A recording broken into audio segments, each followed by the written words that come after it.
My name is Darryn Gipson, and today I'd like to talk about tribal issues in emergency management.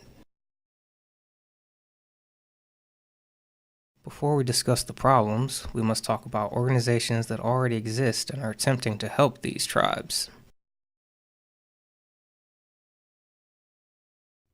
There's the National Tribal Emergency Management Council, which is a collaboration of emergency management organizations among tribes.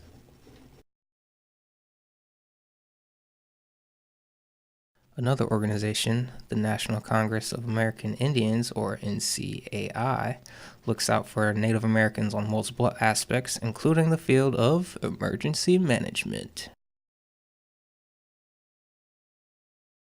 FEMA also plays a hand. They've had a tribal curriculum since 1998, and they try to collaborate with tribes to create policy.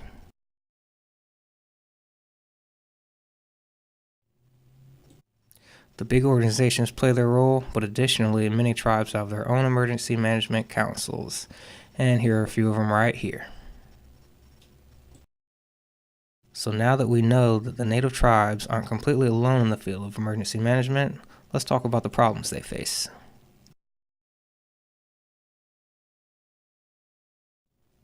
According to the Journal of Occupational Medicine and Toxicology, there has been success with emergency managers talking to tribal leaders to provide them with information and training, but they do face challenges. A big challenge these newly appointed tribal emergency managers face is not being accustomed to the role. Some of the newly appointed tribal emergency managers were not used to their public health systems, which is important during an emergency.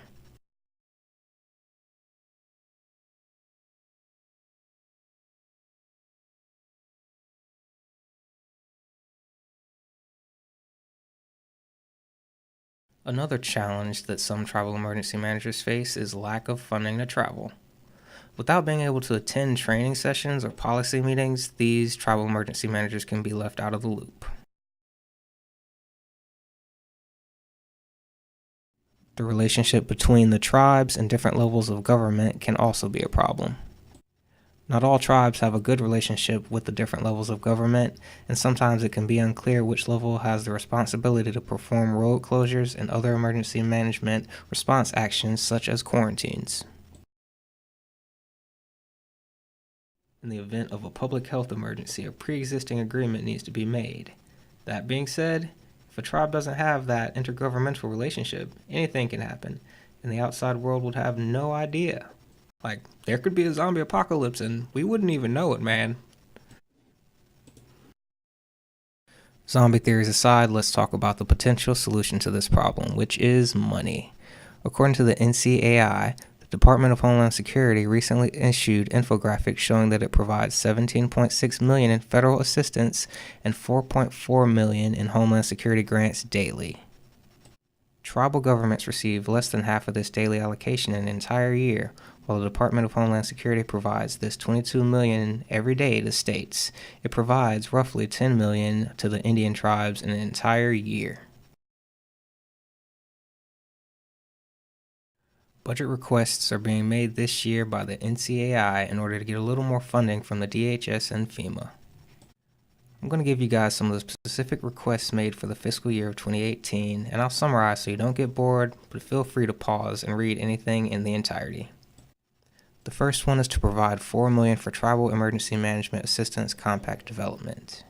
The reason for this request is the fact that the Emergency Management Assistance Compact, or EMAC, lets states share resources during natural disasters, but the 567 recognized tribes are not included in this agreement. This also states that 80% of tribal disasters are never designated federal disaster declaration status.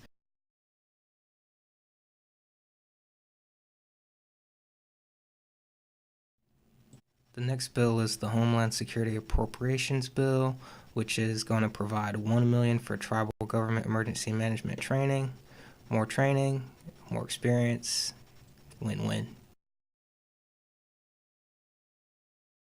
The next bill is to provide $3 million for the development and delivery of Homeland Security and emergency management curriculums at TCUs and tribal nonprofits. The development of this curriculum could potentially get more tribal students interested in the field of emergency management, which is a great thing.